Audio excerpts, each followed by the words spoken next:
Question number 7 देखिए क्या बोल रहा है बच्चों। If a diagonals of a cyclic quadrilateral are diameters. यहाँ पर देखिए फिगर में ए बी सी डी एक साइक्लिक क्वाड्रिलेटरल है। क्यों बच्चों? क्योंकि इस क्वाड्रिलेटरल का चारों वर्टिसेस एक सर्कल पर लाई कर रहा है, इसलिए ए बी सी डी एक साइक्लिक क्वाड्रिलेटरल है।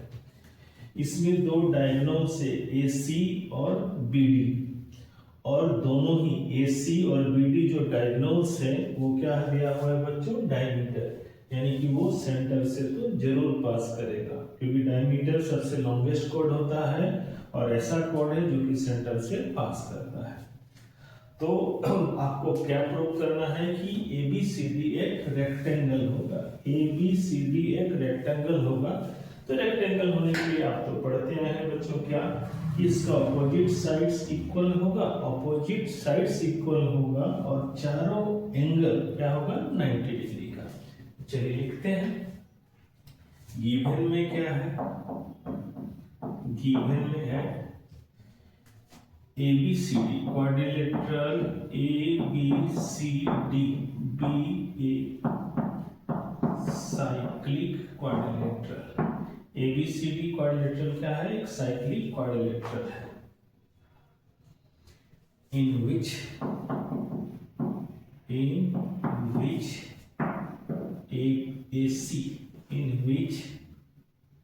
AC and BD are diameters।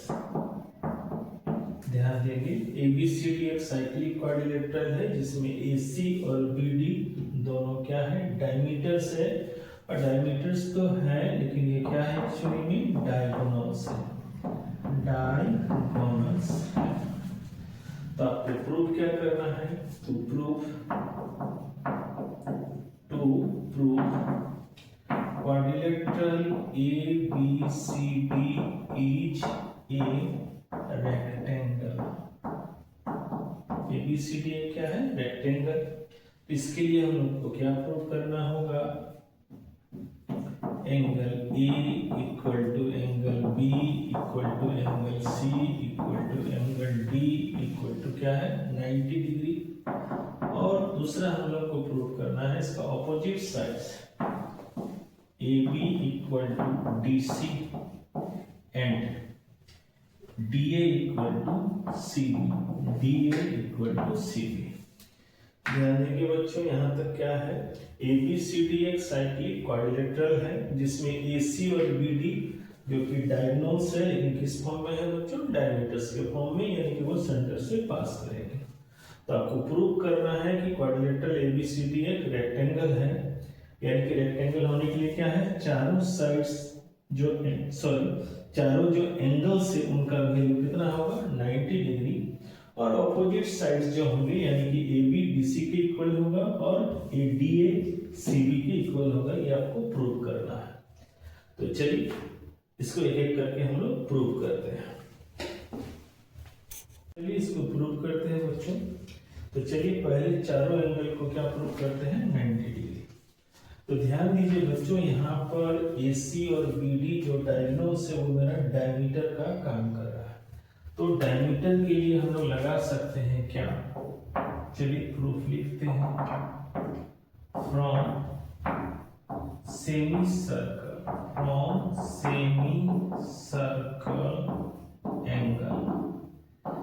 Circle angle. आप जानते हैं बच्चों, जैसा कि पढ़े हैं कि एक सर्कल का डायमीटर उसको सेमी सर्कल में डिवाइड करता है और सेमी सर्कल का एंगल हमेशा कितना होता है? 90 डिग्री।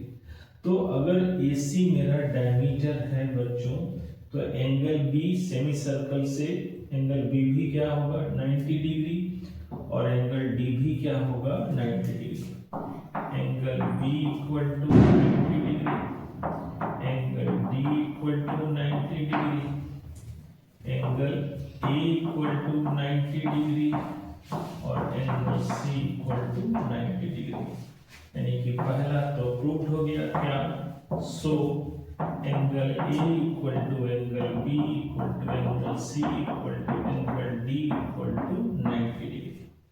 ध्यान देंगे बच्चों, क्वेश्चन में ही दिया हुआ है क्या कि जो डायगोनल्स है वो मेरा डायमीटर है, और एक सर्कल का डायमीटर उसको सेमी सर्कल में डिवाइड करता है, और सेमी सर्कल का एंगल क्या होता है 90 डिग्री, या पढ़े हैं। तो AC अगर डायमीटर है तो इस डायमीटर AC के लिए एंगल B भी सेमी सर्कल का एंगल 90 डिग्री होगा, और एंगल D भी सेमी सर्कल के लिए एंगल क्या होगा 90 डिग्री होगा। तो B और D को हम लोग 90 डिग्री निकाल लिए। अब आइए दूसरे डायमीटर यानी कि डायगोनल्स पर चलते हैं, वो है कौन BD। तो BD डायगोनल मींस डायमीटर के लिए एंगल C भी 90 डिग्री होगा, और एंगल A भी क्या होगा 90 डिग्री। इस तरह से चारों एंगल आपको 90 डिग्री हो गया, यानी कि पहला हिस्सा क्या हो गया, प्रूव हो गया। प्रूव फर्स्ट पार्ट इस तरह से प्रूव हो गया। अब चलिए सेकंड पार्ट। तो सेकंड पार्ट में ध्यान देंगे बच्चों, क्या प्रूव करना है आपको, AB इक्वल टू DC और DA इक्वल टू CB। तो इसमें ध्यान देंगे, सेकंड पार्ट को प्रूव करने के लिए ट्रायंगल देखिए यहाँ पर चार दिख रहे हैं आपको। ट्रायंगल कितने हैं, 4, 1 2 3 4। तो चूंकि ऑपोजिट साइड्स कौन से ट्रायंगल में मिलेगा, AB का ऑपोजिट है DC, यानी कि इन दोनों ट्रायंगल को लेना होगा। ध्यान देंगे बच्चों, ट्रायंगल लेने में आपको सावधानी बरतना है, तभी आप ऑपोजिट साइड्स वाले सेकंड प्रूफ को कर पाएंगे। तो AB के ऑपोजिट में DC है, यानी कि इन दोनों ट्रायंगल को लीजिएगा, और AD के यानी कि DA के ऑपोजिट CB है, यानी कि इन दोनों ट्रायंगल को लेंगे। तो किसी एक पेयर को लेकर के प्रूव कर देंगे और सिमिलरिटी हम लोग लिख देंगे। तो चलिए सेकंड पार्ट पर चलते हैं। तो लेते हैं ये दोनों triangle. Now in a triangle, इस ट्रायंगल का नाम COD या DOC,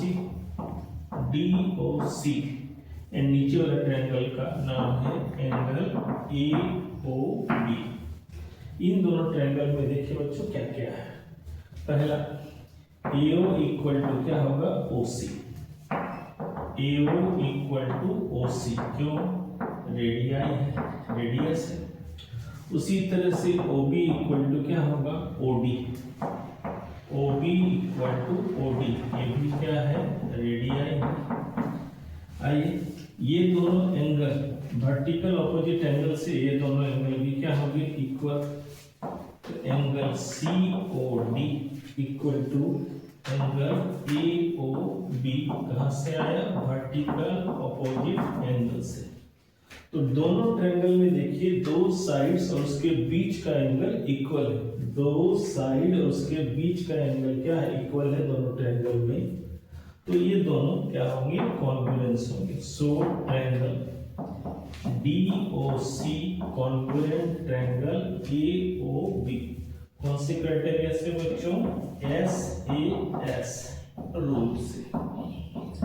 तो जैसे दो ट्रायंगल आपका कॉन्ग्रुएंट होंगे, आप डायरेक्टली उसको ले सकते हैं किससे, फ्रॉम CP/CT से। तो फ्रॉम CP/CT से क्या आएगा, AB equal to DC। AB equal to DC। तो एक पार्ट यानी कि एक पेयर जो है हम लोग प्रूव करेंगे, ऑपोजिट साइड्स क्या है, इक्वल है। इन दोनों ट्रायंगल को कॉन्ग्रुएंट करके बच्चों हमने इस ऑपोजिट साइड्स को इक्वल कर दिया। अब आप इसको सिमिलरली कीजिए। सिमिलरली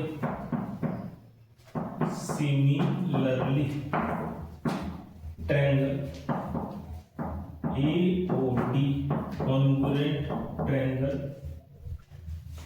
COB या BOC। जिस तरह से इन दोनों ट्रायंगल को हम लोग कॉन्ग्रुएंट किए हैं बच्चों, उसी तरह से ये दोनों ट्रायंगल भी कॉन्ग्रुएंट होंगे। और फ्रॉम CP/CT से हम लोग प्रूव कर सकते हैं क्या, DA इक्वल टू क्या है CB। इस तरह से प्रूव्ड हुआ सेकंड पार्ट भी, प्रूव्ड हुआ क्या सेकंड पार्ट भी। तो ध्यान से इस क्वेश्चन को देखिए बच्चों, क्या है, एक साइक्लिक क्वाड्रिलेटरल दिया हुआ है जिसका डायगोनल्स क्या है, डायमीटर है। यहाँ पर यही मेन चीज है, डायगोनल्स क्या है आपका, डायमीटर है। तो आसानी से आप इसको क्या है ना, अगर डायमीटर के डायगोनल होने के तरीके को आप समझ रहे हैं बच्चों, क्योंकि डायगोनल अगर डायमीटर है दैट मींस वो सेमी सर्कल फॉर्म करेगा, तो आपका ये एंगल सारा एंगल क्या निकल आएगा 90 डिग्री। उसके बाद ट्रायंगल लेने के तरीके को बताए हैं, उससे आप ऑपोजिट साइड्स को भी इक्वल कर सकते हैं। तो ध्यान से इसको देखिए, समझिए, डाउट से तो आप कमेंट में कमेंट कर सकते हैं। चलिए सॉल्व करते हैं क्वेश्चन नंबर 8।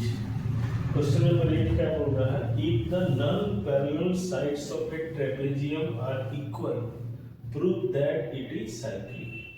एबीसीडी एक क्या है बच्चों, ट्रेपेजियम, और ट्रेपेजियम में एक पेयर जो होता है वो होता है पैरेलल, यानी कि अगर हम लोग गिवन को लिखें बच्चों, given quadrilateral ABCD is a trapezium in which AD parallel है BC का। ABCD एक ट्रेपेजियम है जिसमें AD और BC क्या है बच्चों, पैरेलल है, और ये जो नॉन पैरेलल साइड है क्या, AB और BC, ये क्या है, इक्वल दिया हुआ है, तो इसको लिख देते हैं। Quadrilateral ABCD is a trapezium in which AD parallel क्या है BC and AB equal to क्या दिया हुआ है BC, ये गिवन है बच्चों। तो आपको प्रूव करना है क्या, बोलिए, टू प्रूव करना है। तो प्रूव करना है क्या कि quadrilateral ABCD is a cyclic quadrilateral। ध्यान देंगे, साइक्लिक क्वाड्रिलेटरल प्रूव करने के लिए यहाँ पर सर्कल तो नहीं है बच्चों, लेकिन एक प्रॉपर्टी हमारे पास है क्या, कि अगर इसके ऑपोजिट एंगल्स का सम अगर हम लोग प्रूव करेंगे कितना 180 डिग्री, तो ये ट्रेपेजियम आपका क्या बन जाएगा, साइक्लिक। यानी कि क्वाड्रिलेटरल ABCD के साइक्लिक क्वाड्रिलेटरल प्रूव करने के लिए हम लोग क्या प्रूव करेंगे, angle A plus angle C दोनों का सम कितना होना चाहिए, 180 डिग्री। तो चलिए अब क्वेश्चन के अकॉर्डिंग यहाँ तक समझ लेते हैं बच्चों। If the non parallel sides of a trapezium are equal prove that it is a cyclic. ABCD एक ट्रेपेजियम है, ABCD एक ट्रेपेजियम है जिसमें AD पैरेलल है BC का, और जो नॉन पैरेलल साइड है उसका लेंथ क्या है, इक्वल है। आपको प्रूव करना है कि एक साइक्लिक क्वाड्रिलेटरल होगा, और साइक्लिक क्वाड्रिलेटरल के लिए इसके ऑपोजिट एंगल्स का सम को अगर हम 180, दोनों ही पेयर होगा बच्चों, किसी एक पेयर को भी प्रूव कर दीजिएगा तो क्या हो जाएगा, साइक्लिक हो जाएगा। तो चलिए इसमें आगे जाने से यानी कि प्रूव करने से पहले कंस्ट्रक्शन करते हैं। क्या है कंस्ट्रक्शन बच्चों, मान लीजिए हम इसके पैरेलल लेते हैं, तो देखिए DE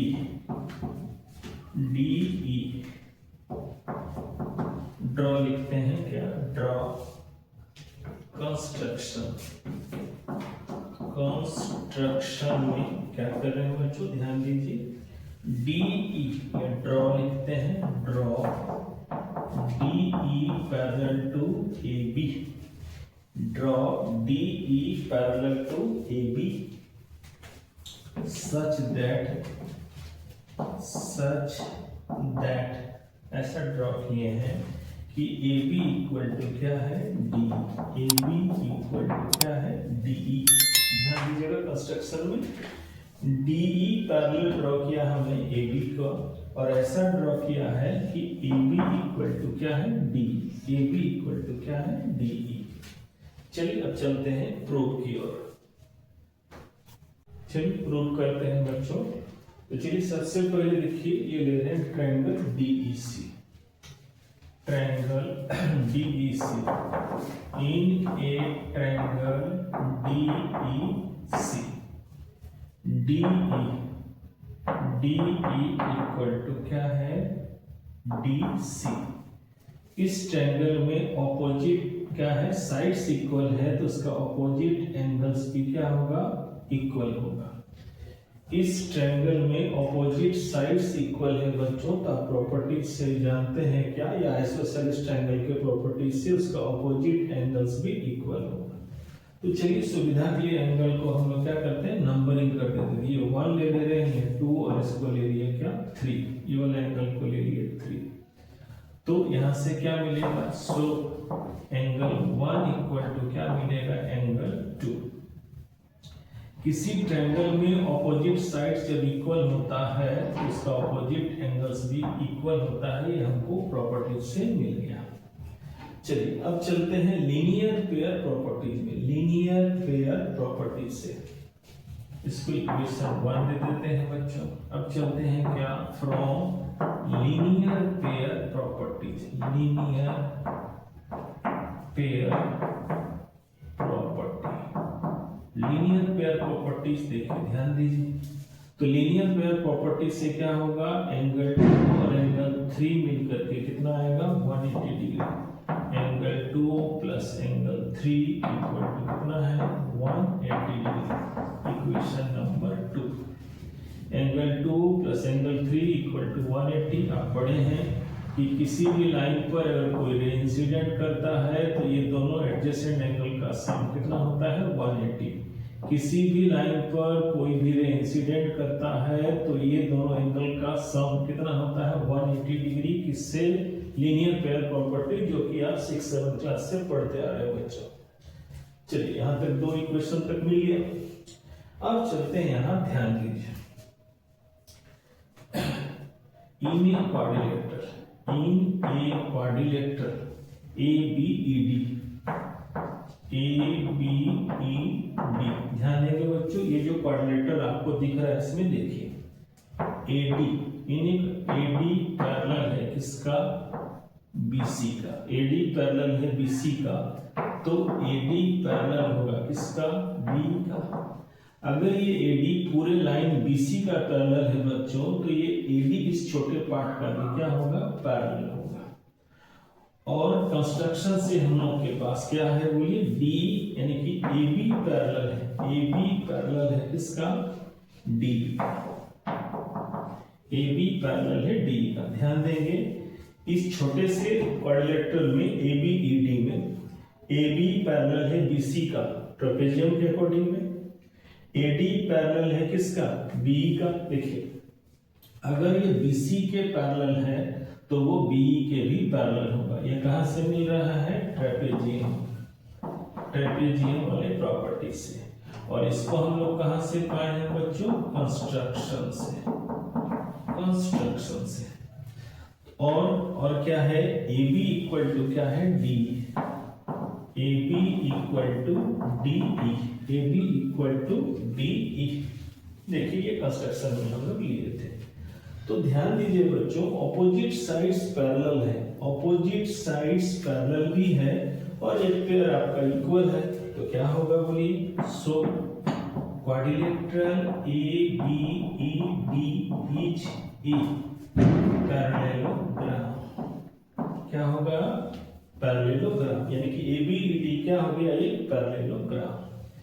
तो पैरेललोग्राम के प्रॉपर्टी से आप जानते हैं उसका ऑपोजिट एंगल्स क्या होता है, इक्वल होता है। पैरेललोग्राम जब ये हो गया बच्चों, तो आप जानते हैं उसका opposite angles, angle A equal to क्या होगा, एंगल 3, उसका ऑपोजिट एंगल्स इक्वल होगा। ये इक्वेशन 3 आया। अब ध्यान दीजिए बच्चों, इक्वेशन 1, 2 और 3 का यूज करेंगे। तो इक्वेशन देखिए ध्यान दीजिए, इक्वेशन में आप यहाँ क्या है, 2 में 1 और 3 के वैल्यू को यूज करेंगे। तो चलिए सबसे अच्छा लिखते हैं क्या, यूजिंग इक्वेशन 1, 2 एंड 3, 1, 2 और 3। तो देखिए हम 2 नंबर में ले रहे हैं, angle 2 plus angle 3 equal to 180 degree. सवाल ये कर सकते हैं बच्चों, 1, 2, 3 में से 2 को ही क्यों यूज कर रहे हैं। तो आप यहाँ प्रूफ पर नजर रखिए, आपको क्या करना है, 180 डिग्री लाना है। दो एंगल का सम क्या है, 180 डिग्री। यहाँ पर जो दिख रहा है वो कहां से आपको मिलेगा, ना 1 से मिलेगा ना 3 से मिलेगा, कहां से मिलेगा, 2 से। तो इस 2 इक्वेशन में हम 1 और 3 को पुट करेंगे। तो ध्यान दीजिए, एंगल 2 किसके इक्वल है 1 के, एंगल 1 के। एंगल 3 किसके इक्वल है a के। और ध्यान देंगे क्या, एंगल 1 आप फिगर में देखिए, एंगल 1 क्या है c, और angle a equal to 180 degree. आपको यही प्रूव करना था साइक्लिक क्वाड्रिलेटरल लाने के लिए, यानी कि एंगल c और एंगल a का सम कितना है 180 डिग्री। a और c एंगल का सम 180 डिग्री आया, यानी कि आपका थ्योरम जो है वो प्रूफ थ्योरम, सॉरी ये मैथ्स आपका प्रूव्ड हुआ। क्या प्रूव्ड हुआ कि क्वाड्रिलेटरल कैसा है, साइक्लिक। यहां से आपको प्रूव हुआ।